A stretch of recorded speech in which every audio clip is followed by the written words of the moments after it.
Hello everyone, मैं अंकुर Mishra एडुश्योर point online classes में आप लोगों का स्वागत करता हूं। आज से हम लोग जो सीटेट के प्रीवियस ईयर्स के क्वेश्चन हैं उनको सॉल्व करेंगे और समझने की कोशिश करेंगे। चूंकि सीटेट का जो पेपर है वो 20 अगस्त 2023 को लगा हुआ है ऑफलाइन मोड में, तो हम क्या करेंगे, पहले इनके क्वेश्चन के माध्यम से कॉन्सेप्ट को क्लियर करने की कोशिश करेंगे। तो आज जो हम लोगों ने पेपर पिक किया है वो ऑनलाइन मोड में 7 फरवरी 2023 को हुआ है और सीडीपी का पोर्शन हम लोग पिक कर रहे हैं। तो चलिए आइए देखते हैं। पहला क्वेश्चन है कि बच्चों के प्राथमिक वर्षों में विकास का क्रम क्या होता है। बच्चों के प्राथमिक वर्षों में विकास का क्रम क्या होता है? सरल से जटिल की तरफ होता है। अब यहाँ पे एक चीज ये ध्यान दीजिएगा, यहाँ पे प्राथमिक वर्षों में विकास का क्रम पूछ रहा है कि बच्चों के विकास का क्रम है ना, कैसा होता है? सरल से जटिल की तरफ होता है, अमूर्त से मूर्त की तरफ होता है, वैश्विक से स्थानिक की ओर होता है या विशिष्ट से सामान्य की ओर होता है। तो इसका सही ऑप्शन है बच्चों की विकास का क्रम सरल से जटिल की तरफ होता है। ठीक है, अब यहां पे विकास की बात की गई। अगर हम यहीं पे अधिगम की बात करें कि अगर प्राइमरी लेवल पे अगर पूछा जाए लर्निंग के पर्सपेक्टिव से कौन सी विधि का यूज किया जाता है, तो वो क्या है? आगमन विधि है। कौन सी विधि है? आगमन विधि, यानी कि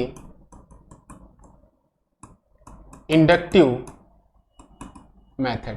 आगमन विधि बहुत ज्यादा ही हेल्पफुल हो जाती है प्राइमरी लेवल पे, और इसकी खोज किसने की थी? अरस्तु ने की थी। ठीक है, अब बात आती है कि आगमन विधि में कौन कौन से मैग्जाइम्स आ जाते हैं। तो इसमें आ जाता है विशिष्ट से सामान्य की ओर, विशिष्ट से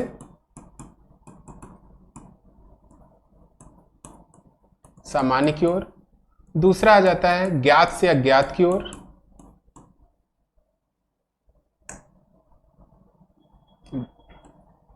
ज्ञात से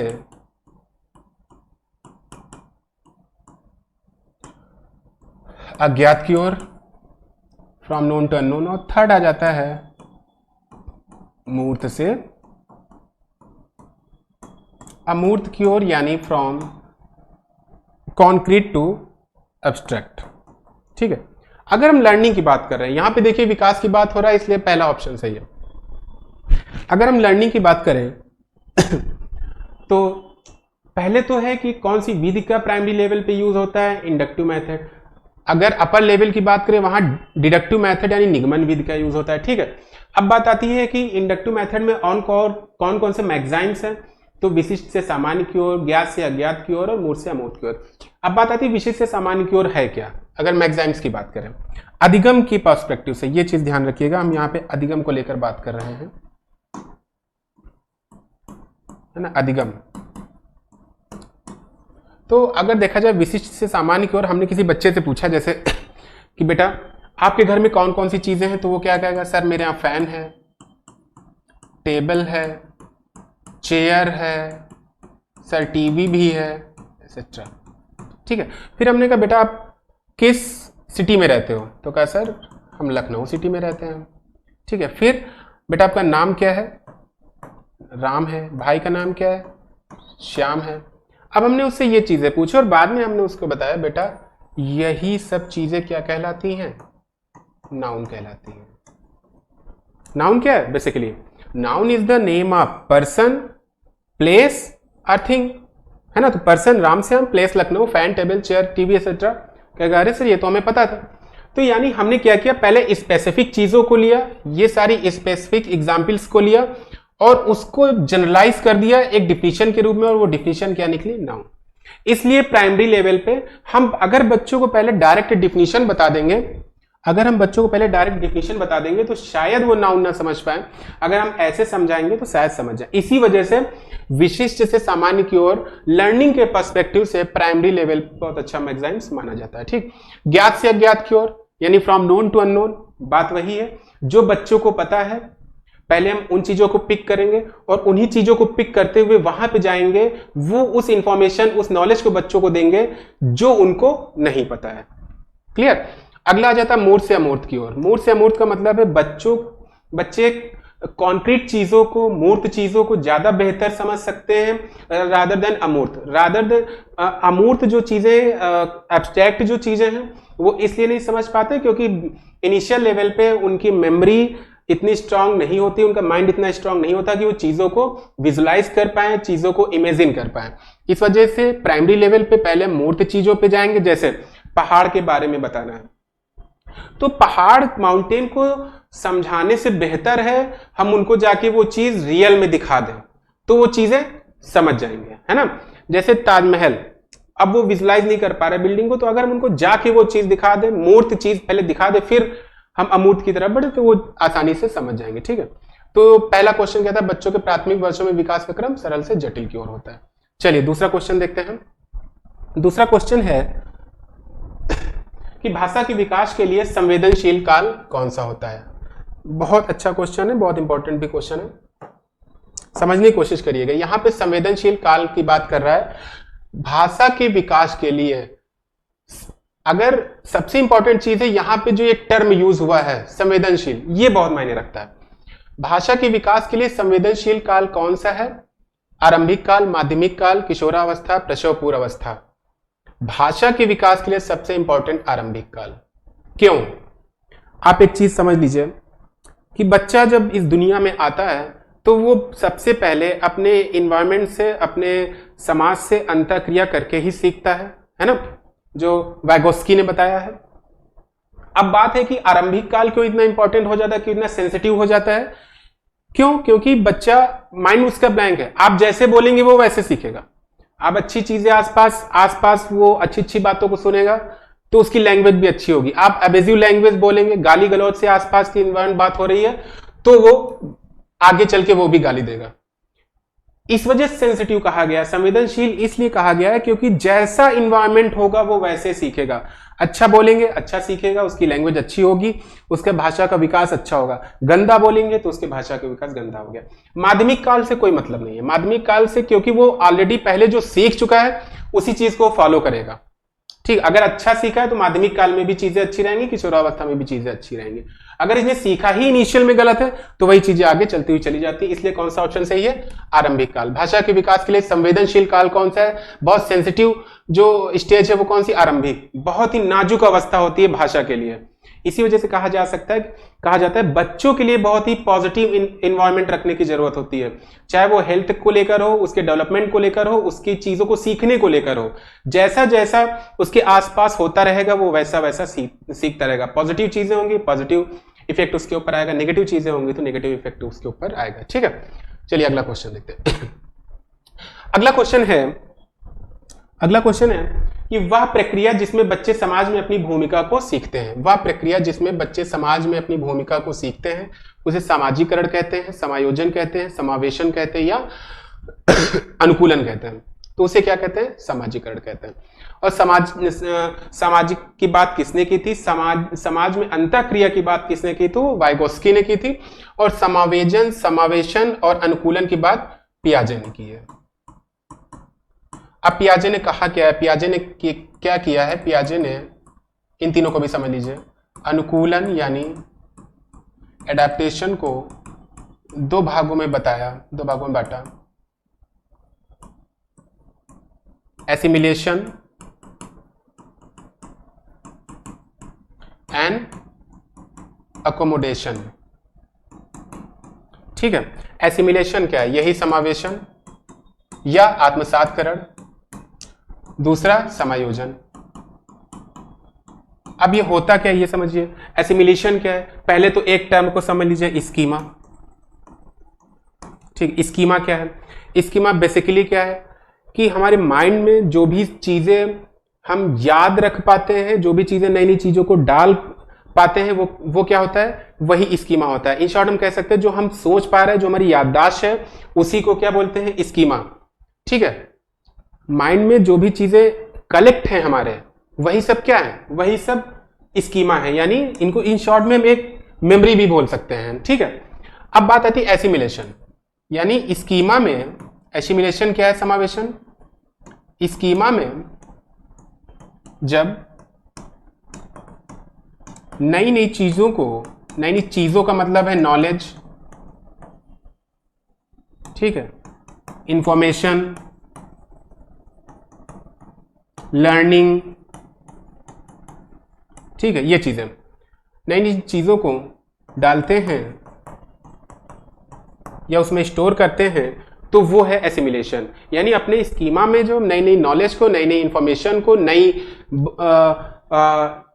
नई लर्निंग को हम जब सीखते हैं, वो चीजें डालते हैं, वो क्या है, वो एसिमिलेशन है। ठीक है, न्यू चीजों को। और जब हम स्कीमा में, अपने स्कीमा में अपडेशन करते हैं, अपडेशन या मॉडिफिकेशन होता है, मॉडिफिकेशन, तो वो क्या कहता है, अकोमोडेशन कहलाता है। अब एग्जाम्पल के थ्रू समझने की कोशिश करते हैं। जैसे हेलो, एग्जाम्पल के थ्रू समझने की कोशिश करते हैं। जैसे बच्चा अपने इन्वायरमेंट में, इस दुनिया में आया, फैन देख रहा है। अब किसी ने कहा, उसको थोड़ी पता ये फैन है, उसको थोड़ी पता कि ये एसी है, उसको थोड़ी पता कि ये टॉय है, उसको कुछ नहीं पता। उसने आपने उसको खेलने को दिया, आपने उसको टॉय कहा, तो आपके बोलने से उसने सीखा। तो उस टॉय को उसने अपने माइंड में सेटअप कर लिया, यानी अपनी मेमोरी में सेटअप कर लिया, यानी कि अपने स्कीमा में सेटअप कर लिया। उसने कहा ये चलने वाला टॉय है, वो दौड़ने वाला टॉय है, ये ऐसे ही ये किचन वाला टॉय है। ठीक है, या ये फैन है। उसको कैसे पता चला ये फैन है? भाई आसपास लोगों ने बोला कि हाँ ये जो 3 पर विंग्स लगे हुए हैं ये फैन है, तो अच्छा ये फैन है ना। तो जैसे जैसे वो नई नई चीजों को अपने माइंड में डालता जा रहा है, वही क्या कहलाता है, एसिमिलेशन कहलाता है। अब बात आती है, कभी कभी वो अपने माइंड में गलत चीजों को डाल लेता है। जैसे उसने जो डॉग को देखा है ना, और डॉग को देखने के बाद जब उसने टीवी पे लायन को देखा, उसने देखा डॉग के 4 लेग्स होते हैं, तो लायन को देखा, तब उसने कहा अरे मम्मा ये तो डॉग है। तो मम्मा ने उसकी क्या कहा, नहीं बेटा ये डॉग नहीं है, लायन है, जंगल का राजा है। ठीक है, तब उसके स्कीमा में एक चीज अपडेट हुई कि जो 4 लेग्स होते हैं वो लायन के भी होते हैं, वो पैंथर के भी होते हैं, वो टाइगर के भी होते हैं, वो कैट के भी होते हैं। ये चीज इसने अपने स्कीमा में अपडेट किया या मॉडिफिकेशन उसमें किया कि 4 पैर वाला जानवर सिर्फ डॉग ही नहीं होता, बहुत सारे जानवर है जिनके 4 लेग्स होते हैं। तो जब स्कीमा में हम अपडेशन करते हैं वो एकोमोडेशन कहलाता है, और जब नई नई चीजों को अपने माइंड में, मेमोरी में डालते हैं तो वो एसिमिलेशन कहलाता है। आई थिंक आपको चारों एग्जाम्पल समझ में आ गए होंगे। और इसमें से वह प्रक्रिया जिसमें बच्चे समाज में अपनी भूमिका को सीखते हैं वो कौन सा है, सामाजिकरण। ठीक है, नेक्स्ट क्वेश्चन। नेक्स्ट क्वेश्चन है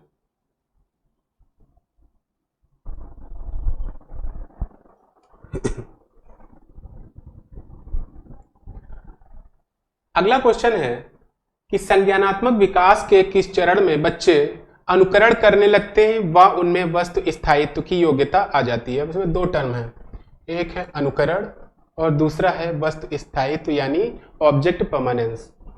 ठीक है, ये किस स्टेज में होता है? तो ये संवेदी चालक या संवेदी गामक या सेंसरी मोटर स्टेज में होता है।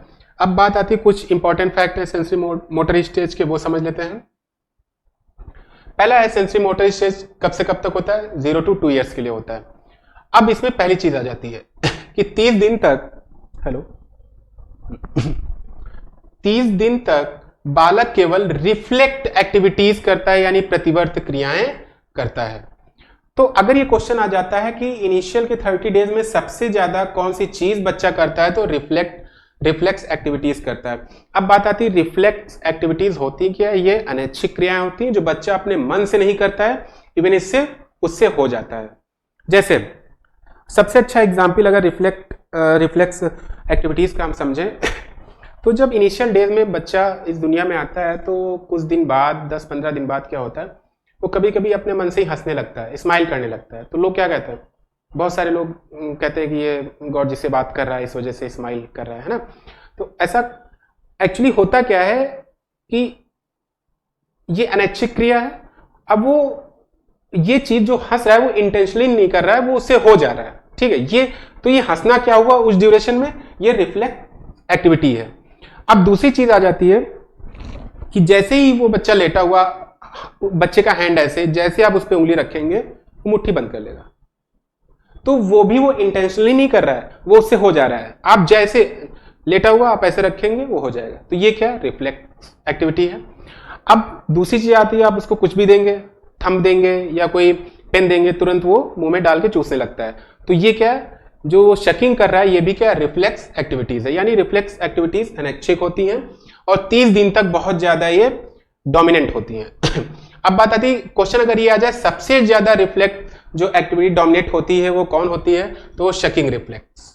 जो सकिंग रिफ्लेक्स होता है ये सबसे अधिक प्रबल होता है इनिशियल डेज में, ठीक है। अगला आ जाता है कि 4 to 8 मंथ्स के दौरान वस्तुओं को उलटने पलटने तथा छूने पर अधिक ध्यान देता है बच्चा। जब 4 to 8 मंथ्स का हो जाता है तो चीजों को समझने की कोशिश करता है, कौन है, क्या है, कैसे है ना, इन चीजों को वो ज्यादा देखने की समझने की कोशिश करता है। अगला 8 to 12 मंथ्स। 8 to 12 मंथ्स में एक तो गोल डायरेक्टेड बिहेवियर होता है। अब बात आती है कि गोल डायरेक्टेड बिहेवियर क्या होता है, कि अगर कोई चीज उससे खो गई, ठीक है, तो उसी चीज को ढूंढेगा, ना कि उसका माइंड इधर उधर डाइवर्ट होगा।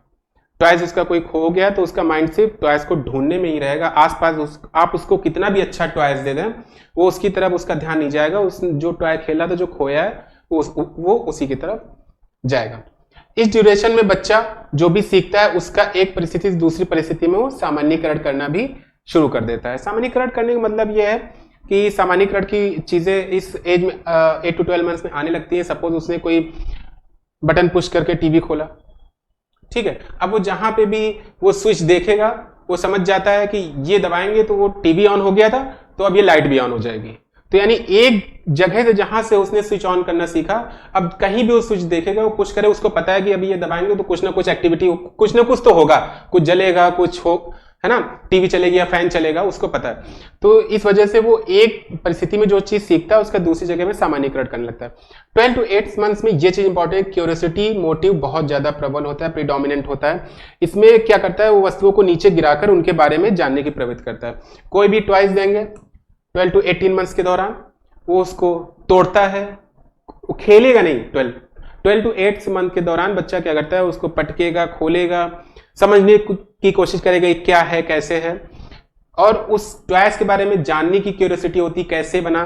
तो जो क्यूरियोसिटी मोटिव होता है, जो किसी भी चीज को, क्यूरियोसिटी मींस उत्सुकता, किसी भी चीज को जानने की जो उत्सुकता होती है किस में होती है, 12 to 8 मंथ्स में। क्वेश्चन भी आ सकता है कि उत्सुकता का जो मोटिव है, अभी प्रेडर है, वो किस ड्यूरेशन में प्रबल होता है, तो 12 से 18 महीने के दौरान। अगला पॉइंट है कि 18 to 24 ऑब्जेक्ट परमानेंस। अब ऑब्जेक्ट परमानेंस क्या होता है, ऑब्जेक्ट परमानेंस ये होता है कि पहले तो बच्चा जब 3 to 4 मंथ्स का था तो ये समझता था कि जो ये, जैसे मैंने उसको पेन दिखाया 3 to 4 मंथ्स के दौरान, और पेन दिखाया, उसको हटा लिया, जो हटा लेंगे तो वो सोचेगा पेन नहीं है, गया, अब वो वापस आएगा ही नहीं, कभी चला गया। लेकिन जैसे ही वो 18 to 24 मंथ्स के दौरान होता है ऑब्जेक्ट परमानेंस, यही क्वेश्चन में भी पूछा गया है कि वस्तु स्थायित्व की जो चीजें वो कब आती है उसके अंदर, तो 18 से 24 मंथ। अभी तो क्वेश्चन पूछ लिया किस अवस्था में है, ये भी क्वेश्चन पूछ सकता है कि वस्तु स्थायित्व किस ड्यूरेशन में होता है, तब आप फंस जाएंगे। तब आपको पता होना चाहिए 18 to 24 मंथ्स के दौरान होता है। तो ऑब्जेक्ट परमानेंस होता है क्या, जब 3 to 4 मंथ्स में हमने बताया, जब चीजें उसके सामने आती हैं, हट जाती हैं, तो उसको लगता है कि चीजें अब नहीं है। लेकिन 18 से जब 24 मंथ्स का होता है तब उसको पता है चीजें अगर उसकी नजरों के सामने से हट भी जाएं तब भी उसको बताया कि वो चीज एग्जिस्टेंस उसका है, वो चीज है कहीं ना कहीं। ऐसा नहीं है कि उसकी नजरों के सामने से हटा तो वो समझता है उस चीज का एग्जिस्टेंस भी नहीं है। तो ये चीज कब आती है, 18 से 24 महीने के बीच में, है ना। तो अब क्वेश्चन पे आते हैं। क्वेश्चन क्या था, वस्तु स्थायित्व कब होता है, 18 से 24, ये याद रखिएगा, ठीक है।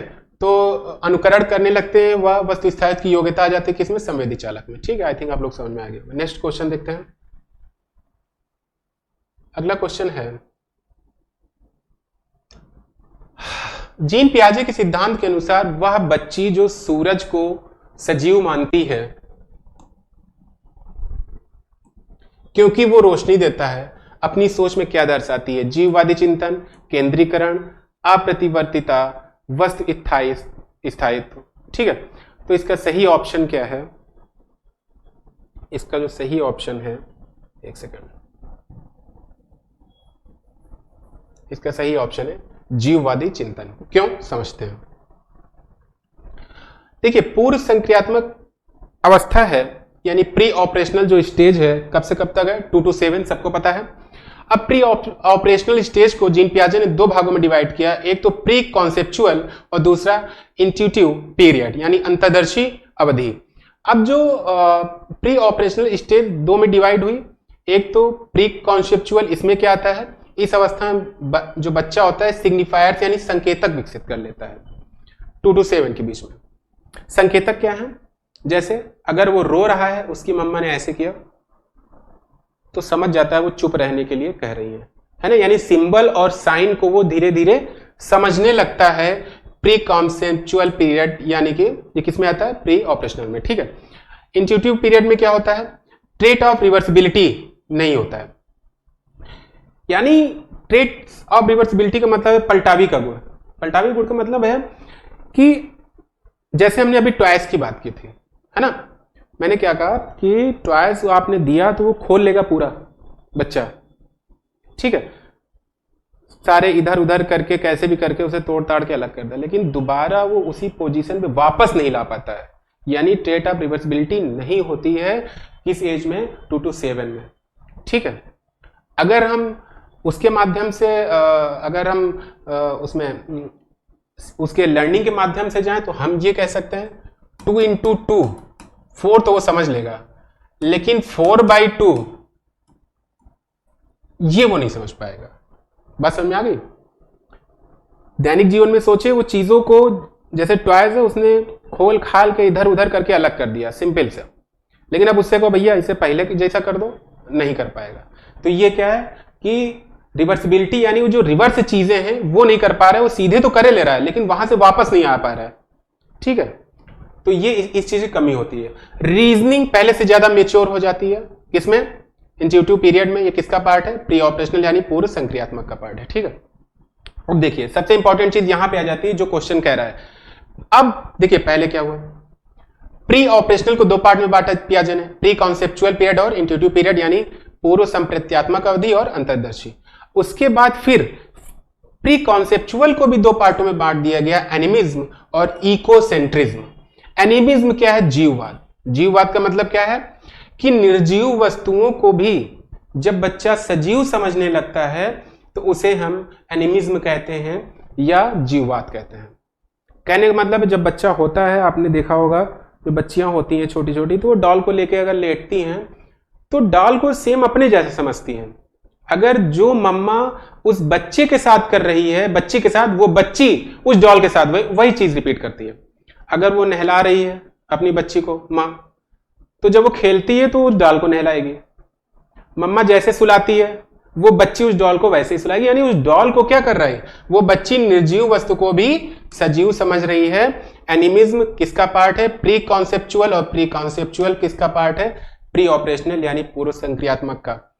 ठीक है, और यही तो क्वेश्चन कह रहा था।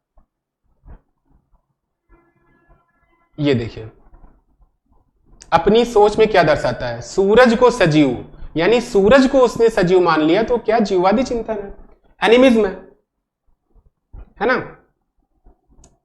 यहां पे थे हम लोग, एनिमिज्म है। अब इकोसेंट्रिज्म क्या है, आत्मकेंद्रित बच्चा जो सोच रहा है वही सही है इस एज में, जो वो सोच रहा है अपने में मस्त है, हम जो सोच रहे हैं वही सही है, दुनिया गलत है। ठीक है, ये किसमें है, इकोसेंट्रिज्म। अब आ जाते हैं अगले क्वेश्चन पे। अगला क्वेश्चन है कि निम्न में से कौन सी संकल्पना लियो वाइगोत्स्की द्वारा प्रतिपादित नहीं है। कौन सी संकल्पना प्रतिपादित नहीं है, इसका हमें बताना है। ठीक है, समीपस्थ विकास का क्षेत्र क्या है, इसको क्या कहते हैं, ZPD, zone of proximal development. पाड़, स्कैफोल्डिंग, सामाजिक अंतःक्रिया, ये भी है, ये भी है, ये भी, ये तीनों चीजें किसने बताई हैं, वाइगोत्स्की ने। वाइगोत्स्की ने अगर नहीं बताया है तो क्या नहीं बताया है, स्कीमा। स्कीमा किसने बताया है, जीन पियाजे ने। क्या होता है, ये एक तरह की मेमोरी है, कह सकते हैं। हमारे माइंड में जो भी चीजें स्टोर हो रही हैं वो कहाँ हो रही हैं, स्कीमा में हो रही हैं। ठीक है, अब बात आती है, यहीं पे जान लेते हैं ZPD क्या है, जोन ऑफ प्रॉक्सिमल डेवलपमेंट, ये होता क्या है समझिए। देखिए बच्चा क्या सीख रहा है और उसकी मैक्सिमम सीखने की कैपेसिटी क्या है। जैसे ये कोई है बच्चा है, ठीक है, ये क्या सीख रहा है और वो मैक्सिमम क्या सीख सकता है। जैसे अगर सपोज ये साइकिल चला रहा है आज, ठीक है, आज ये साइकिलिंग कर ले रहा है, समझिएगा ZPD, लेकिन ये अभी तो कार नहीं चला पा रहा है, ठीक है,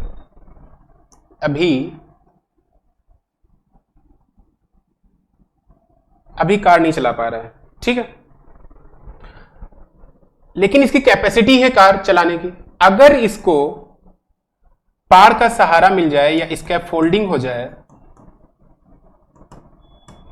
ठीक है, जो साइकिलिंग कर रहा है, अगर उससे ये कह दिया जाए कि एक लोग आ रहे हैं और उसने सिखा दिया कार ऐसे ऐसे चलती है, कार ना ले हम ले लें बाइक, क्या ले लें बाइक, है ना। साइकिलिंग कर ले रहा है लेकिन इससे कहा गया यार बाइक चलाओ, कह रहा नहीं हम चला ही नहीं पाएंगे, हमसे होगा ही नहीं, हम साइकिल बड़ी मुश्किल से चला रहे हैं।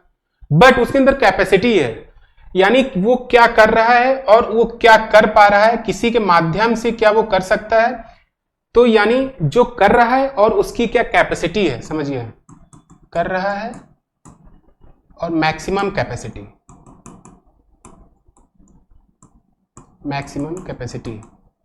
क्या कर रहा है और क्या कर सकता है ना, इसको ये भी कर सकते हैं, क्या कर सकता है। इस बीच का जो क्षेत्र है इसे ZPD कहते हैं। क्या कर रहा है और वो क्या कर सकता है, उसकी कैपेसिटी क्या है, बट वो कर नहीं पा रहा है। अब ये इस स्टेज तक पहुंचेगा कैसे, स्कैफोल्डिंग के माध्यम से। स्कैफोल्डिंग का मतलब है सहारा या पाड़, यानी कुछ लोग अगर इसको सहारा दे दे।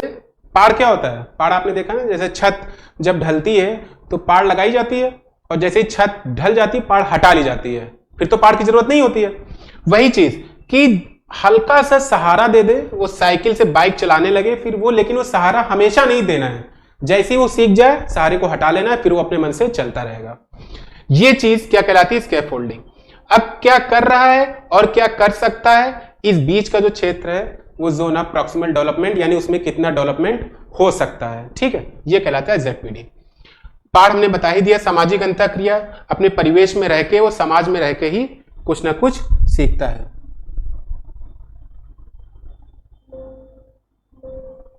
ठीक है, एक सेकंड,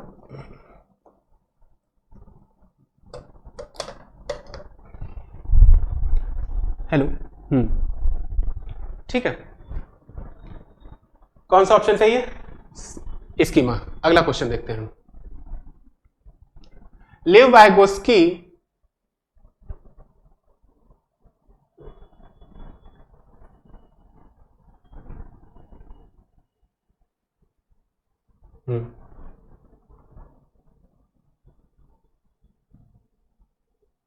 लेव वाइगोस्की के सिद्धांतों के निहितार्थ के अनुरूप कौन सा कथन शैक्षिक प्रणाली के लिए सही है, कौन सा कथन शैक्षिक प्रणाली के लिए सही है।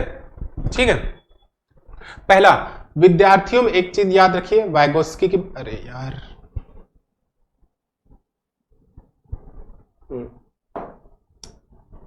लेव वाइगोस्की की बात हो रही है यहाँ पे। विद्यार्थियों, वाइगोस्की ने सामाजिक सांस्कृतिक की बात की थी। विद्यार्थियों में सहयोग के बजाय प्रतिस्पर्धा को प्रोत्साहित करना नहीं कहा वाइगोस्की ने। वांछनीय व्यवहार को इनाम की बात ही नहीं की कभी। उपयुक्त इशारे व संकेत प्रदान कर विद्यार्थियों को पाड़, अभी हमने बताया था, पाड़ या आलंबन, स्कैफोल्डिंग, ये क्या है, स्कैफोल्डिंग। स्कैफोल्डिंग की बात किसने की थी, वाइगोस्की ने। कौन सा ऑप्शन सही है, थर्ड। उद्दीपन की बात नहीं की थी उन्होंने। अगला क्वेश्चन है, कोहलबर्ग के अनुसार नैतिक विकास की प्रथम अवस्था की क्या विशेषता है। नियमों को निश्चित और निरपेक्ष रूप से देखना, दूसरों का स्नेह और अनुमोदन बनाए रखना, कानूनों और नियमों को बनाए रखना, अमूर्त सार्वभौमिक सिद्धांतों को अपनाना जो सभी मानवता के लिए मान्य है। प्रथम अवस्था पूछ रहा है, प्रथम यानी इनिशियल स्टेज। हेलो, प्रथम यानी इनिशियल स्टेज। इसमें कौन सा ऑप्शन सही है? नियमों को निश्चित और निरपेक्ष रूप से देखना। अब देखिए, नैतिक विकास का सिद्धांत 3 अवस्थाएं बताई। पहली क्या है? पूर्व रूढ़िगत नैतिक तर्कणा का स्तर, यानी level of pre conventional moral reasoning. कब से कब तक? 4 to 10।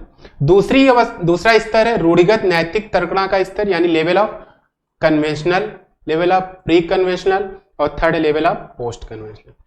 प्री कन्वेंशनल का मतलब यह है कि जो रूढ़िगत चीजें हैं, ठीक है ना, उनके बारे में जो बताया जा रहा है अपने बड़ों के माध्यम से, वो चीजें सही हैं। अब देखिए, level of pre conventional moral reasoning का मतलब है, अब जो हमने कहा बड़ों के माध्यम से जो भी चीजें सेटअप की गई हमारे सोसाइटी के माध्यम से, उन्हीं को फॉलो करना।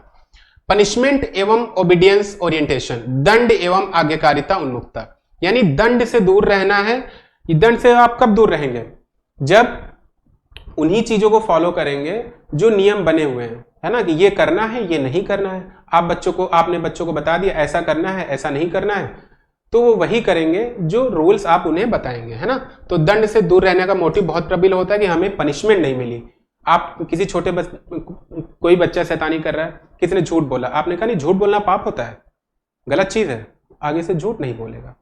तो आपने जो नियम बना दिया है कि नहीं झूठ बोलना पाप है, झूठ बोला ही नहीं जाता है, ठीक है।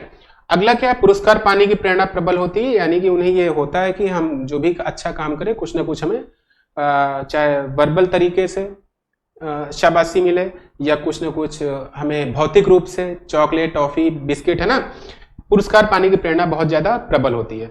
तो अब देखिए, दंड से दूर रहने का मोटिव ये भी नियम से रिलेटेड है, और पुरस्कार पाने की ये भी। पुरस्कार आप तभी पाएंगे जब अच्छा काम करेंगे। तो इसके लिए कौन सा ऑप्शन सही है? नियमों को निश्चित और निरपेक्ष रूप से देखना, ठीक। अगला क्वेश्चन है कि एक प्रगतिशील कक्षा कक्ष में, प्रोग्रेसिव क्लासरूम में बच्चों को निश्चित पाठ्यक्रम के अनुसार सीखने के लिए बाध्य बच्चों को तो बाध्य कभी किया ही नहीं जा सकता।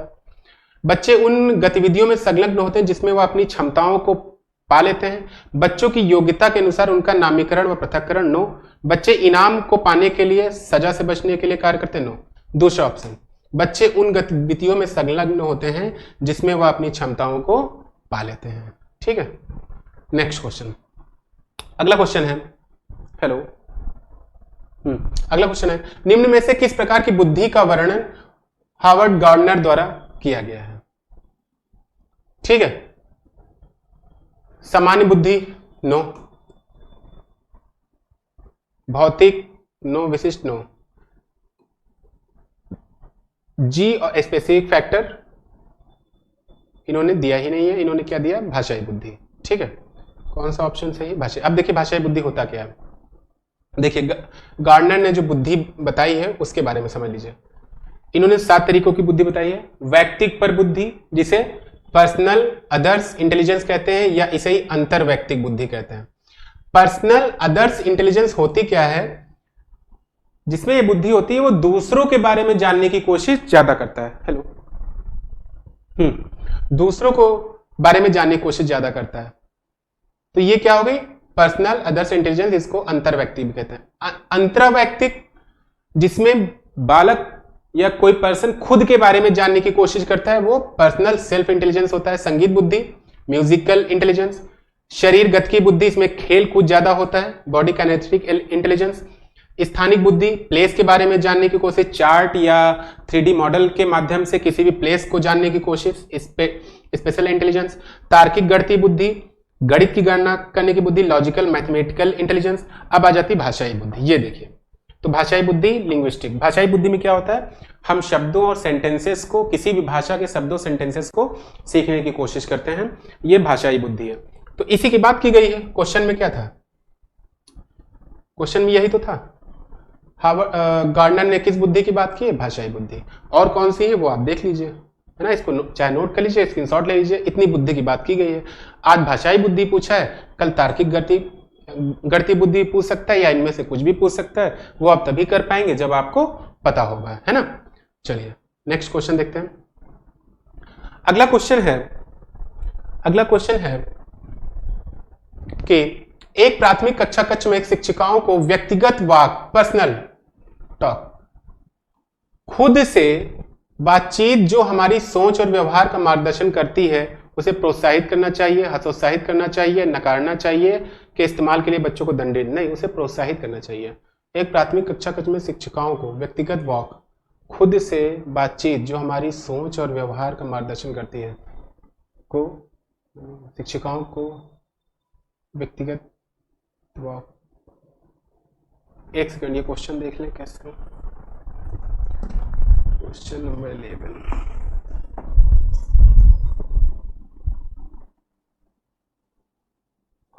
सही है। एक प्राथमिक कक्षा कक्ष में शिक्षिकाओं को व्यक्तिगत व खुद से बातचीत जो हमारी सोच और व्यवहार का मार्गदर्शन करती है, उसे प्रोत्साहित करना चाहिए, हतोत्साहित नहीं करना चाहिए। क्योंकि देखिए, शिक्षिकाओं को बच्चे जो भी पर्सनल टॉक खुद से कर रहे हैं, है ना, उनसे आप क्या जान पाएंगे? उनसे आप ये जान पाएंगे कि बच्चे आखिर, बच्चों की सोच क्या है, उनके माइंड में चल क्या रहा है। अगर हमने वो पर्सनल टॉक खुद से बात कर रहे हैं, अगर हमने इस पे बाध्यता डाली, तो शायद अपनी चीजें वो टीचर से नहीं कह पाएगा, वो बहुत डिमोरलाइज हो जाएगा और कहने से डरेगा। कौन सी चीज ऑप्शन सही है? प्रोत्साहित करना चाहिए। ठीक है, अगला क्वेश्चन है, मोहन ने घर व समाज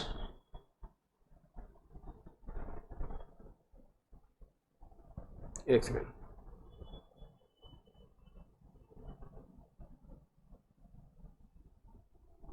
मोहन ने घर व समाज में लड़कों की भूमिका, अरे यार,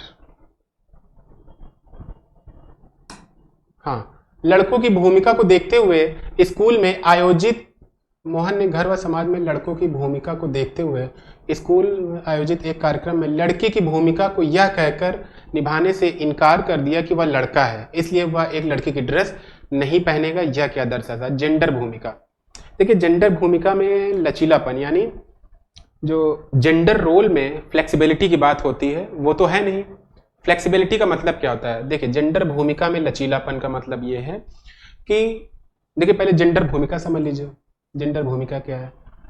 जेंडर रोल कुछ चीजें हैं जो समाज ने परिवेश में अपने बनी है कि लड़का ये कर सकता है, लड़की ये कर सकती है। ठीक है, लड़का का पहनावा ये है, लड़की का पहनावा ये है, लड़के ये काम करेगा, लड़की ये काम करेगी। अब इसमें लचीलेपन का मतलब है, लचीलेपन का मतलब है कुछ काम लड़कियां लड़कों वाले कर सकती हैं और कुछ काम लड़के लड़कियों वाले कर सकते हैं। ये दिखाता है फ्लेक्सिबिलिटी को। इसी में कट्टरता शब्द जोड़ दें।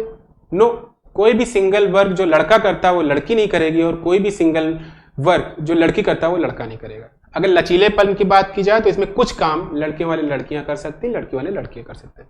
जेंडर समानता, यानी सारे काम जो लड़के करते हैं वो लड़कियां कर सकती हैं। जेंडर गतिशीलता। अब अगला आ जाता है जेंडर प्रारूप।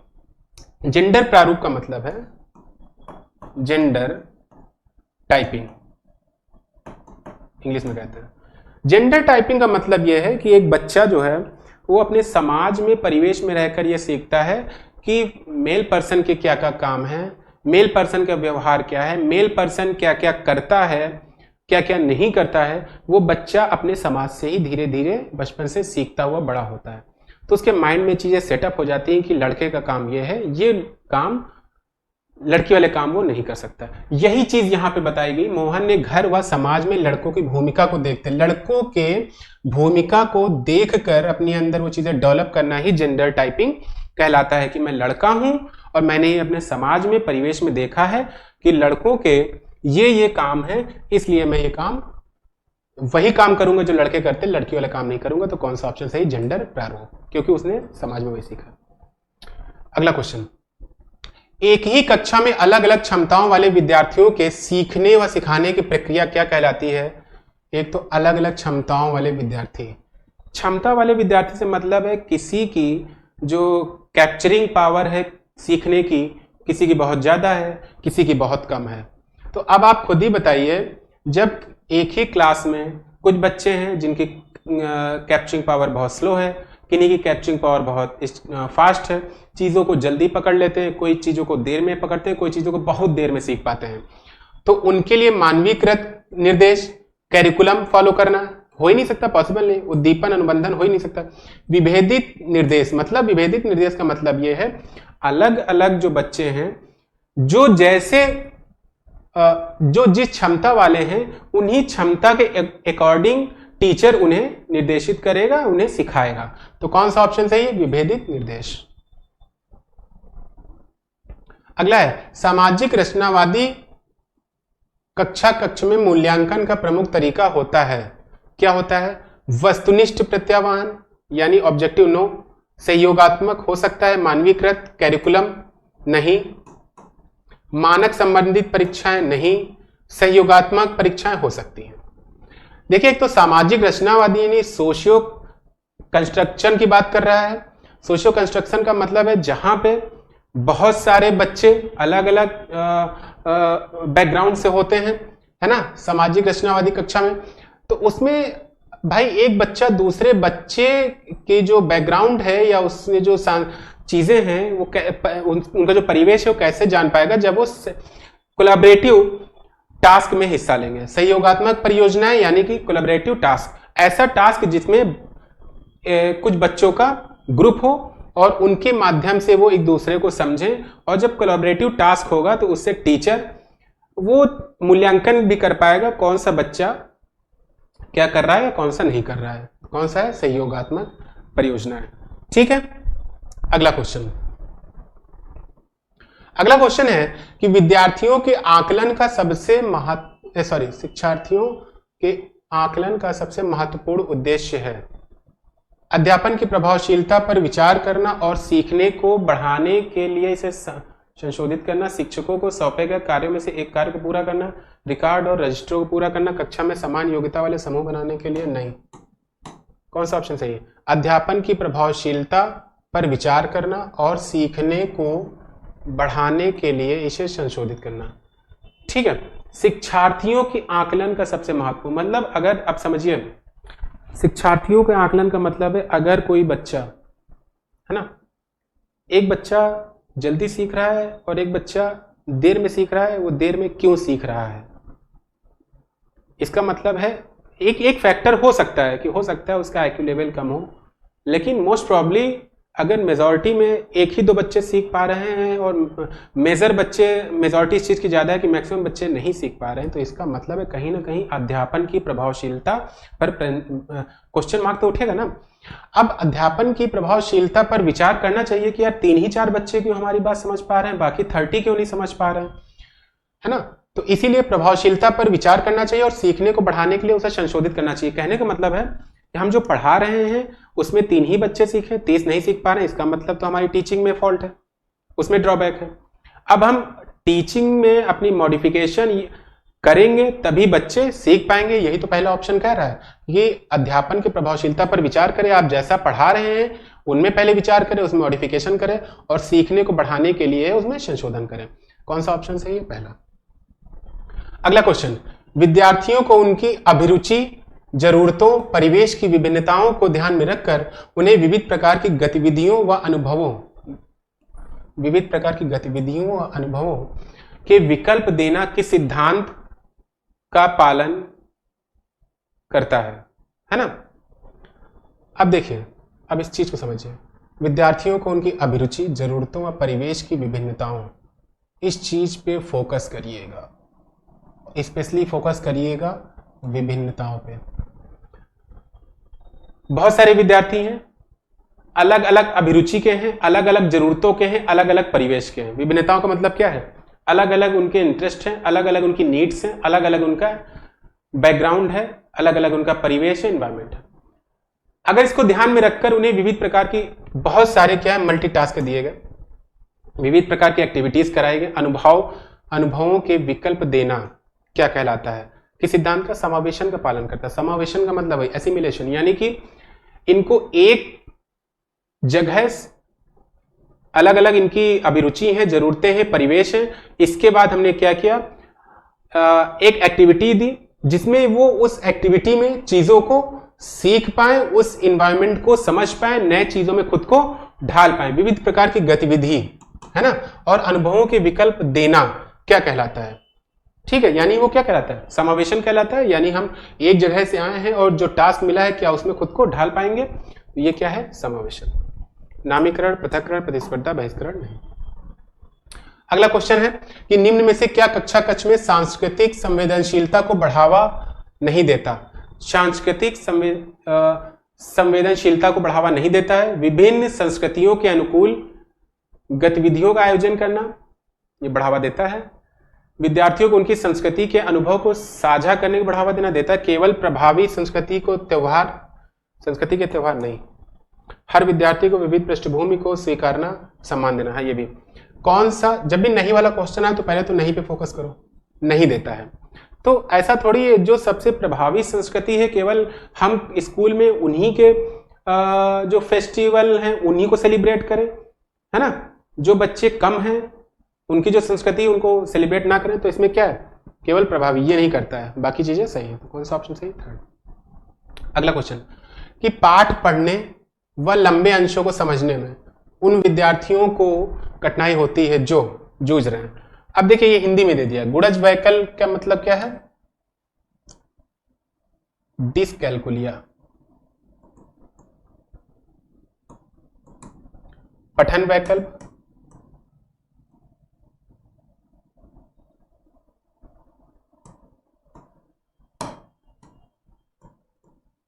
डिसलेक्सिया।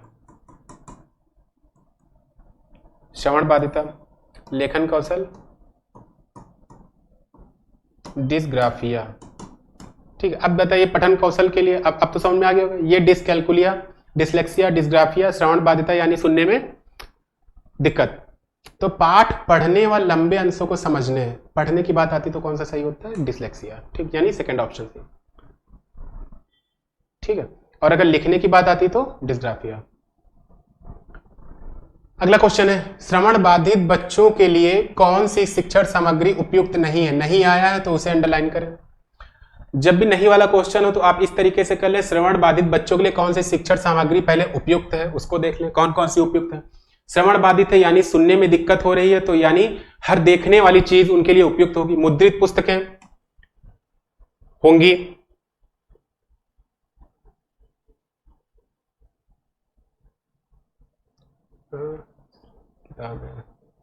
ठीक है, मुद्रित पुस्तकें। उपशीर्षक वाले वीडियो, भाई वीडियो देख ही सकते हैं, उनको सुनने में दिक्कत है, ये सामग्री उपयुक्त है। 3D चार्ट और मानचित्र ये उपयुक्त है। श्रव्य किताबें, ऐसी किताबें जिनसे, दृश्य किताबें नहीं, श्रव्य हैं, जिनसे सुना जा सकता और सुनने की उन्हें दिक्कत है, तो ये कौन सा ऑप्शन सही है? एक। ठीक है, यानी कि श्रवण बाधित बच्चों के लिए कौन सी शिक्षण सामग्री उपयुक्त नहीं है? कौन सी उपयुक्त नहीं है? श्रव्य किताबें। दृश्य होता तो सही होता। अगला क्वेश्चन है एक शिक्षिका को अपनी कक्षा में सृजनात्मक बच्चों की पहचान करने के लिए किस प्रकार के प्रश्न पूछने चाहिए? अब बात आती है सृजनात्मक, क्रिएटिव चाइल्ड की बात हो रही है, क्रिएटिव चाइल्ड। ठीक है, रिक्त स्थान की पूर्ति वाले प्रश्न, सही मिलान करने वाले प्रश्न, सही और गलत उत्तर विकल्प वाले प्रश्न, या खुले जवाब वाले, तो कौन सा सही है? खुले जवाब। अब समझ लीजिए ओपन इंडेड क्वेश्चन और क्लोज इंडेड क्वेश्चन होता क्या है। ओपन इंडेड क्वेश्चन और close ended question. Open ended question वो होता है जिसका जवाब हाँ या ना में ना होकर कुछ डिस्क्रिप्टिव होता है। जैसे मैंने पूछा, आपने क्लास में किसी बच्चे को कोई स्टोरी सुनाई खरगोश कछुआ वाली, तो आपने पूछा कि बताओ इस कहानी से आपको क्या सीख मिली, तो ये कैसा है? Open ended. क्यों? क्या सीख मिली का मतलब है अब बच्चा क्या करेगा, अपने विचारों को प्रस्तुत करेगा, अपने थॉट्स को आपके सामने रखेगा, तो वो कैसे बच्चे, वो सृजनात्मक बच्चे ही रख पाएंगे। और क्लोज इंडेड क्वेश्चन क्या होता है? जिनका जवाब यस में हो, नो में हो या वन वर्ड में हो। जैसे आपने खाना खाया? नहीं। शेर कछुआ की रेस में कौन जीता था पहले? कौन जीता है? वन वर्ड क्वेश्चन, कछुआ। अगर यही पूछे इस स्टोरी से हमें क्या सीख मिलती है, तो डिस्क्रिप्टिव हो जाएगा। और कुछ मतलब अपने थॉट्स को रखने की एक अवसर मिलेगा, तो वो कौन से बच्चे होते हैं? सृजनात्मक। तो इसलिए सृजनात्मक बच्चों के लिए हमेशा ओपन एंडेड वाले प्रश्न ही पूछे जाते हैं।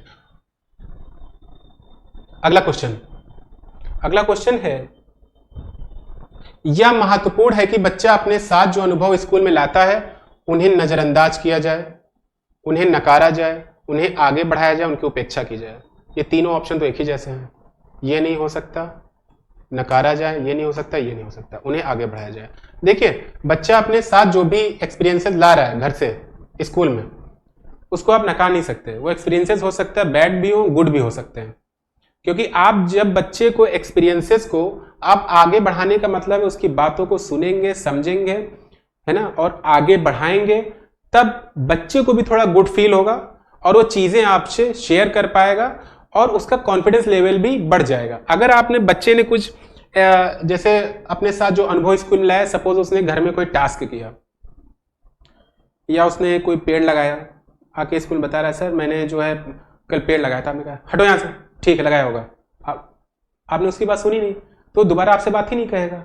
कोई भी टास्क करेगा कोई भी, या हो सकता है उसके अंदर उस टीचर के प्रति डर पैदा हो जाए, है ना। अगर आपने कहा अच्छा पेड़ लगाया था, बहुत अच्छी बात है, तो आज जो है राम ने पेड़ लगाया था, कल सब लोग एक एक पेड़ लगाएंगे। अब जब ये चीज होगी तब उसको बहुत ही अच्छा फील होगा और वो आगे से भी टीचर के सामने अपनी चीज रखेगा। और दूसरी चीज है टीचर स्टूडेंट का रिलेशन बहुत ही फ्रेंडली होना चाहिए। बच्चों के अंदर अगर उस टीचर के प्रति डर आ गया तो समझ लीजिए उसकी कहानी वहीं खत्म हो रही है। धीरे धीरे वो अपनी चीजों को टीचर के प्रति, टीचर के सामने रख नहीं पाएगा। जब रख नहीं पाए, उसको क्या समझ में आया क्या नहीं समझ में आया, कहाँ उसको दिक्कत है, अगर उसने ये छिपाना शुरू कर दिया तो उसके लिए प्राइमरी एजुकेशन बेकार हो रही है, यानी वो गर्त की ओर बढ़ रहा है। तो इसलिए ऐसा रिलेशन टीचर स्टूडेंट का होना चाहिए जिससे वो अपनी बातें टीचर से कह सके। तो उसमें कौन सा ऑप्शन है, उन्हें आगे बढ़ाना चाहिए। अगला क्वेश्चन है, बच्चे कैसे सीखते हैं? चीजों को बनाकर, learning by doing, very good. हाँ, ये ऐसे सीखते हैं, पढ़कर व लिखकर भी सीखते हैं, बोलकर और सुनकर भी सीखते हैं, सोचकर व मनन करके, यानी डी ऑप्शन। अगला क्वेश्चन देखते हैं, किस कक्ष में विद्यार्थी बेहतर ढंग से सीखेंगे? विद्यार्थी बेहतर ढंग से सीखेंगे, पहला ऑप्शन, शिक्षक ज्ञान के निष्क्रिय स्थानांतरीकरण पर बल दे, नहीं हो सकता। शिक्षक मानता है कि केवल उच्च बुद्धि लब्धि वाले बच्चे ही शैक्षिक कार्य करें, ऐसा कैसे हो सकता है कि उच्च बुद्धि लब्धि वाले करें और मीडियम वाले निम्न वाले ना करें। शिक्षक बच्चों को उनकी गति के अनुसार सीखने की अनुमति देता है, ठीक है, हाँ ये सही हो सकता है। शिक्षक सभी बच्चों के लिए मानवीकृत कैरिकुलम पाठ का पालन करता है। देखिए बच्चों को, ठीक है, सही है, जरूरी थोड़ा है जो बच्चा जिसकी कैप्चरिंग पावर बहुत धीमी है वह स्लो लर्नर है, तो उसको आप तेज गति से थोड़ी सिखा, ठीक है वो स्लो सीख रहा है, स्लो सीखे, जो तेज सीखना चाह रहा है तेज सीखे। तो यानी शिक्षक बच्चों को उनकी गति के अनुसार सीखने की अनुमति देता है। किस कक्ष में विद्यार्थी बेहतर ढंग से सीखेंगे, ठीक है, तीसरा ऑप्शन। अगला क्वेश्चन है, जब शिक्षक बच्चों के अनुभवों को कक्षा में शामिल करते हुए उनके सामाजिक सांस्कृतिक संदर्भ के उदाहरण देता है तब वह बच्चों में किस भावना को प्रोत्साहित करता है? अभी जस्ट इससे हमने रिलेटेड क्वेश्चन किया है, अनुभव वाली। हमने कहा था नहीं, अभी क्वेश्चन आया था कि जब बच्चा अपने अनुभव स्कूल लाता है तो क्या करना चाहिए, उसे आगे बढ़ाना चाहिए। सेम वैसी क्वेश्चन है, लैंग्वेज चेंज है। कक्षा में शामिल करते हुए उनके सामाजिक सांस्कृतिक संदर्भ से उदाहरण देता है तथा वह बच्चों में किस भावना को प्रोत्साहित करता है? अपनापन, हीनता, क्रोध, अपनापन। अभी हम इसी चीज के बारे में आपसे बात कर रहे थे कि अगर बच्चे की बातों को टीचर सुनना शुरू कर दे तो बच्चे में लर्निंग की स्पीड धीरे धीरे बढ़ेगी। और ये जो टीचर बच्चों की बात सुनना शुरू कर देता है, यही एज ए कैटलिस्ट वर्क करता है बच्चों के लर्निंग में। ठीक, उसको ये लगता है कि हम टीचर से कुछ भी कह सकते हैं, कुछ भी हम बता सकते हैं, हमारी वीकनेस क्या है, हमें कहाँ नहीं समझ में आ रहा है, कहाँ समझ में आ रहा है। अगर वो आप डर पैदा कर देंगे तो ये चीज नहीं हो पाएगी। अब क्वेश्चन पे आते हैं कि सामाजिक अब देखिए एक क्लास में क्या होता है, अलग अलग सामाजिक सांस्कृतिक बच्चे होते हैं, कुछ माइनॉरिटीज होते हैं, कुछ मेजॉरिटी के होते हैं, है ना। तो अगर कोई बच्चा ऐसा है, जैसे सपोज होली हुई है ना, तो चिप्स मिठाइयाँ सब टीचर के यहाँ ले, अगले दिन स्कूल में बच्चे लाए तो टीचर ने बताया कि हाँ भाई कल होली थी, है ना, ऐसे ऐसे ये होली क्यों मनाई जाती है बताइए, और होली में क्या क्या होता है, आप लोगों ने क्या क्या किया, आपने इसके बारे में डिस्कस किया, ठीक है। फिर एक बच्चा आया, उसने कहा, अब उसके यहाँ ईद थी, सर कल ईद थी, आज हम सेवैयाँ लाए हैं, है ना, तो खा लीजिए सर। और अब आपने उस ईद के बारे में भी क्लास में उसी तरीके से, उसी इंथुजियास्टिक होके वो चीजें बताई हैं जैसे होली में बताई थी, तो उस बच्चे को थोड़ा अपनापन लगेगा, ठीक है हम अलग नहीं है ना। तो ये चीज क्या है, इसमें क्या है, अपनापन है। अगर आप उस चीज को इग्नोर कर देंगे, हैं ईद हटो, तो फिर वो चीजें वहां पे दिक्कत पैदा करना शुरू कर देंगी। हो सकता है वो बच्चा खुद को क्लासरूम से आइसोलेट कर ले, हो सकता है बहुत ज्यादा रिजर्व कर ले, है ना। तो ये चीजें क्लासरूम में तो होना बहुत ज्यादा दिक्कत पैदा करती हैं। शेयरिंग बहुत इंपॉर्टेंट हो जाता है, चाहे वो नॉलेज की हो या बैकग्राउंड की हो या बच्चों के थॉट्स की हो, शेयरिंग बहुत इंपॉर्टेंट। शेयरिंग जितनी अच्छी होगी उतना ज्यादा पॉजिटिव इन्वायरमेंट क्लासरूम का रहेगा और उतना ही ज्यादा पॉजिटिव रिलेशन रहेगा स्टूडेंट और टीचर के बीच में। तो कौन सा ऑप्शन सही है, अपनापन। ठीक है, अगला क्वेश्चन देखते हैं। हेलो, हाँ भाई सर, अगला क्वेश्चन, समस्या समाधान की प्रक्रिया किससे बेहतर होती है, तार्किक सोच से, निष्क्रिय अनुक्रम से, प्रतिक्रिया सेट से, प्रकृति? नहीं, तार्किक सोच से, ठीक है, यानी कि रीजनिंग थिंकिंग। अगला क्वेश्चन है, बच्चों की भ्रांतियां व त्रुटियां सीखने सिखाने की प्रक्रिया में बेहद हानिकारक हैं, बच्चों की अविवेकी चिंतन को दर्शाती है, बच्चों की सोच में झांकने का अर्थपूर्ण मौके देती है। ये सही है, ये गलत है, ये गलत है, ये गलत है। सीखने की प्रक्रिया बेहद हानिकारक कैसे है भाई, बच्चों को कोई डाउट है और वो डाउट सीखने की प्रक्रिया में आप हमें ये बताइए हार्मफुल रहेगा या बेटर रहेगा या उसे बेनिफिट करेगा। अगर डाउट है और आपने उस डाउट को क्लियर कर दिया तो आई एम डैम श्योर दोबारा उसे उस क्वेश्चन में वो डाउट नहीं होगा। अगर उसे डाउट हुआ ही नहीं तो हो सकता आगे हो जाए। मतलब एक बार बच्चे से किसी गलती हो गई और आपने उसे क्लियर कर दिया तो वो जानता है कि हम जब भी वो क्वेश्चन आएगा उसके सामने, यार मैंने यहां पे ये गलती की थी तो सर ने बताया था ऐसे होगा, तो वो डाउट दोबारा नहीं होगा। तो यानी वो जो डाउट्स हैं वो हेल्प करते हैं लर्निंग में, है ना।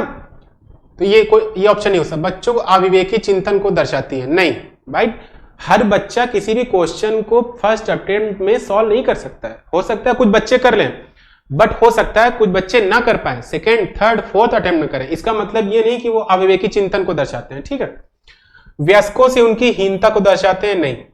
बच्चों की सोच में झांकने के अर्थपूर्ण मौके, यानी अगर बच्चे के अंदर कुछ भ्रांतियां हैं, कुछ त्रुटियां हैं, कुछ एरर्स हैं, अगर टीचर उनको एनालाइज करे, ऑब्जर्व करे, तो हम ये चीजें समझ सकते हैं कि आखिर बच्चा चाहता क्या, उसके साथ समस्या क्या है, उस समस्या का समाधान कैसे किया जा सकता है, उसकी सोच क्या है बच्चों की, यानी थर्ड ऑप्शन। अगला क्वेश्चन, इस बात का संकेत है कि शैक्षिक गतिविधियां बच्चे के लिए यांत्रिक व दोहराव वाली हो गई हैं तथा उसकी रुचि की नहीं है ना। आनंद अब देखिए ऑप्शन रख लीजिए, आनंद इस बात का संकेत है कि शैक्षिक गतिविधियां बच्चे के यांत्रिक व दोहराव वाली हो गई तथा उसकी रुचि की नहीं है, नहीं। उत्सुकता नहीं, उत्साह नहीं, ऊब यानी बोरिंग, ठीक। अब बोरिंग यानी ऊब इस बात का संकेत है, यानी बच्चा ऊब रहा है, या अगर टीचर पढ़ा रहा है और बच्चा को बोरिंग लग रहा है तो इसका मतलब है शैक्षिक गतिविधियां बच्चे के लिए यांत्रिक या दोहराव वाली हो गई हैं, मतलब कि बार बार रिपीट हो रही हैं तथा उसकी रुचि की नहीं है। अगर बच्चे का इंटरेस्ट की नहीं है चीजें तो ऑब्वियस सी बात है बच्चा वहां पे बोर फील करेगा, है ना। इसीलिए कहा जाता है कि जब टीचिंग हो तो कुछ एनर्जेटिक तरीके से हो, कुछ इनोवेटिव मेथड से हो, तभी बच्चा उस क्लास में कनेक्ट रह सकता है। अगर आप नॉर्मली वे में आए, बुक पढ़ दिए, समझा के चले गए तो वो बोरिंग ही रहेगा। तो वही चीज यहाँ, उसी चीज की यहाँ पे बात हो रही है। तो कौन सा ऑप्शन सही है, फोर्थ, ऊब यानी बोरिंग। अगला क्वेश्चन है, अभिकथन है, बच्चों में सजा का डर पैदा करके सीखने को सुसाध्य किया जाना चाहिए, इनाम व सजा अर्थपूर्ण सीखने में बेहद प्रभावशाली है। देखिए बच्चों में सजा का डर पैदा, देखिए सजा का डर अगर पैदा कर दिया तो उसके अधिगम में डर पैदा कर दिया आपने, वो जिंदगी में सीख ही नहीं पाएगा। अगर उसके अंदर पनिशमेंट का डर आ गया, पनिशमेंट आप तो दे ही नहीं सकते, और ये बहुत अच्छी चीज है क्योंकि पनिशमेंट, आप पनिशमेंट देके क्या कर रहे हैं, पनिशमेंट देके बच्चा सीख नहीं रहा है, वो चीजों को रटेगा। आप 2 का टेबल उसे सिखा रहे हैं, 2 2 4 कैसे होता है वो नहीं सीख पाएगा। 2 2 4 होता है वो ये सीख लेगा कैसे, पनिशमेंट के डर से रट लेगा, मीन्स यानी रटने की प्रवृत्ति को सजा का डर, पनिशमेंट के डर से रटाया तो जा सकता है, और रटना भी एक बच्चे की अधिगम के लिए बहुत हार्मफुल है। ठीक है, ये भी क्वेश्चन आ चुका है सीटेट में। और सजा के डर से पैदा करके सीखने के सुसाद, यानी ये गलत है। इनाम व सजा, ना तो आप इनाम की बात कर सकते हैं क्लास में, ना तो पनिशमेंट की। उसे मोटिवेट कर सकते हैं, उन्हें आप रीइंफोर्स कर सकते हैं, पुनर्बलन दे सकते हैं, लेकिन इनाम व सजा नहीं। तो ये भी प्रभावशाली, बेहद प्रभावशाली है? नहीं, प्रभावशाली नहीं है। कौन सा आप सोचिए? ए और दोनों गलत है। अगला क्वेश्चन है, हेलो, हाँ अगला क्वेश्चन है, निम्न में से कौन सा कारक सीखने को प्रभावित करता है? विद्यार्थियों की अभिरुचि, अगर बच्चों के अंदर जितना ज्यादा इंटरेस्ट होगा उतना वो तेजी से सीखेंगे। संकल्पना की कथित प्रासंगिकता, ठीक है, विद्यार्थियों का विकासात्मक स्तर कितना डेवलपमेंट है, सीखने सिखाने की पद्धतियां। इसमें चारों ऑप्शन सही है, क्या है सर? हाँ ठीक है, डी 1 2 3 4, ठीक है। लास्ट क्वेश्चन आज का, निम्न में से कौन सा कथन सीखने की स्थितियों में व्यक्ति वातावरण व व्यवहार के बीच संबंध को सही दर्शाते हैं? व्यक्ति वातावरण व्यवहार से व्यक्तिगत कारकों का परिवेश के तत्वों पर कोई प्रभाव नहीं पड़ता? नहीं जी, पड़ता है। तीनों कारकों व्यक्ति, वातावरण व व्यवहार एक दूसरे को प्रभावित करते हैं, यही सही, हमें लगता है यही सही होगा। अगला देख लेते हैं, व्यवहार से सामाजिक परिवेश पर शायद ही कभी प्रभाव पड़ा हो। क्यों नहीं पड़ेगा? बिल्कुल पड़ेगा। आपका व्यवहार जैसा होगा समाज में आपका वैसा ही स्थान रहेगा। वातावरण की प्रतिपुष्टि से व्यक्ति के आत्मसम्मान पर कोई प्रभाव क्यों नहीं पड़ता है? ठीक है, कौन सा ऑप्शन सही है? तीनों, यानी कि डी, तीनों कारक व्यक्ति, वातावरण व व्यवहार एक दूसरे को प्रभावित करते हैं। ठीक है, तो आज हम लोगों ने ये पेपर सॉल्व कर लिया है और आई होप आप लोगों को चीजें समझ में आई होंगी। ठीक है, अब नेक्स्ट क्लास में हम लोग जो नेक्स्ट ऑनलाइन पेपर हुआ होगा उसको डिस्कस करेंगे। एक चीज ध्यान रखिएगा, सीटेट के पेपर में, सीटेट के पेपर में जितने ज्यादा से ज्यादा प्रैक्टिस करेंगे क्वेश्चन की, थ्योरी पढ़ना इंपॉर्टेंट है, हम उसको नहीं करें कि थ्योरी मत पढ़िए, थ्योरी लेकिन कब तक आप पढ़ेंगे, चीजें लिमिटेड है, लेकिन नंबर ऑफ क्वेश्चंस का एरिया बहुत बड़ा है। तो आप थ्योरी एक बार पढ़ के जितनी ज्यादा से ज्यादा आप क्वेश्चंस पे प्रैक्टिस करिए तो आपका स्कोर बेहतर होगा। ठीक है, जितनी ज्यादा आप लोग क्वेश्चन पे प्रैक्टिस करेंगे उतना जो है क्वेश्चन आपको वहां पे आसानी से समझ में आ जाएंगे। ठीक है, और पीवाईक्यूज हो ही रहे हैं, मैक्सिमम क्वेश्चन आपके पीवाईक्यूज आ जाएंगे, बस उनका लैंग्वेज चेंज रहेगी, लेकिन क्वेश्चन आपको मैक्सिमम मिल जाएंगे। ठीक है, तो मिलते हैं नेक्स्ट हम लोग क्लास में। Thank you.